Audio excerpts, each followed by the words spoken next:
hardest job is not to give people what they want, Francis. It's to give people something they could never have imagined.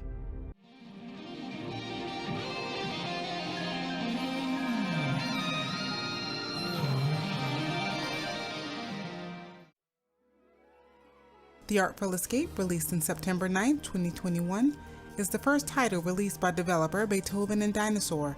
In this story, we follow teen Francis Vendetti, who lives in the small town of Calypso, Colorado.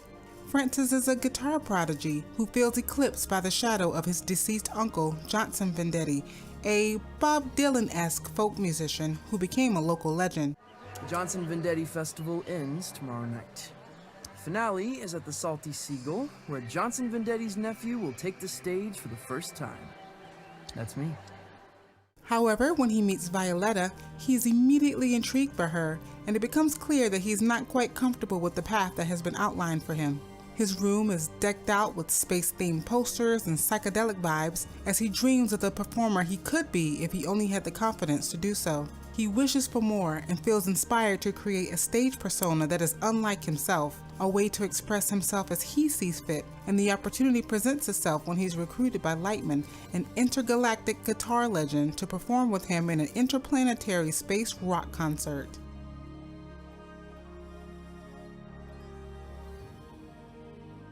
The art style in this game is simply beautiful.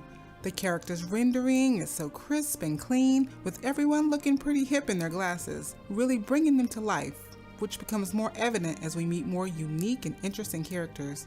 Plus, the scenery is simply gorgeous. From the start of the game in the town of Calypso, where it's a lovely fall day in the mountains, to Francis's home, which is an ode to the 1970s, to the spaceship with all of the colorful characters dancing about, and to the alien worlds and the creatures that come alive with the strum of Francis' holographic guitar.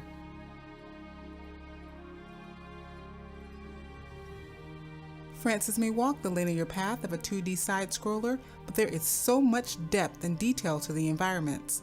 And while the platforming in this game is simplistic and minimal, it allows you the opportunity to really tune in to the jaw-dropping vistas both on Earth and when traveling the galaxy. And while some sections where Francis traverses from place to place can get a little long, I didn't really mind, and I took the time to wail on that holographic guitar to liven up the journey.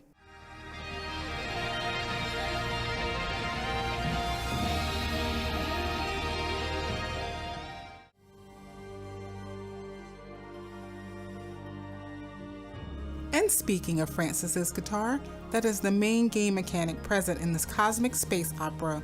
And I gotta admit, I was pleasantly surprised to see that my childhood love of playing Simon had prepared me for this moment. The key to progression through sections and performing concerts is to follow the lights, which start out simply at first but become somewhat more complex the further you get into the game, but nothing too tough. You must copy the order of the pattern, but you are allowed the freedom to play at your own speed and in your own rhythm.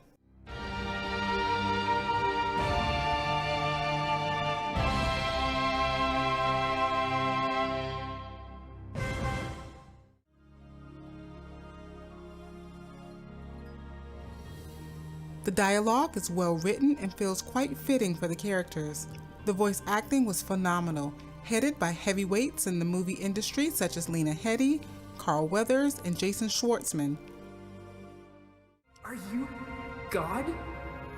Darling, you are divine. I am not. Francis's dialogue options overall do not appear to have much impact on the overall flow of the game itself. It is a story-driven adventure after all. However, as the story unfolds, there will be options given where Francis can start to craft who he wants to be, the persona to face the world. If you are looking for a Guitar Hero-like challenging platformer, this isn't a game for you. But if you enjoy narrative adventures and lots of guitar solos, I highly recommend this game. Where it is light on gameplay, it shines as a spectacular space quest and a heartfelt coming-of-age story all rolled into one. Truthfully, I was a bit tearful at the end, but I always am with these artsy gaming experiences, and this game is indeed a work of art. I am Journey of the Indie Journey, and I will see you all on the next adventure.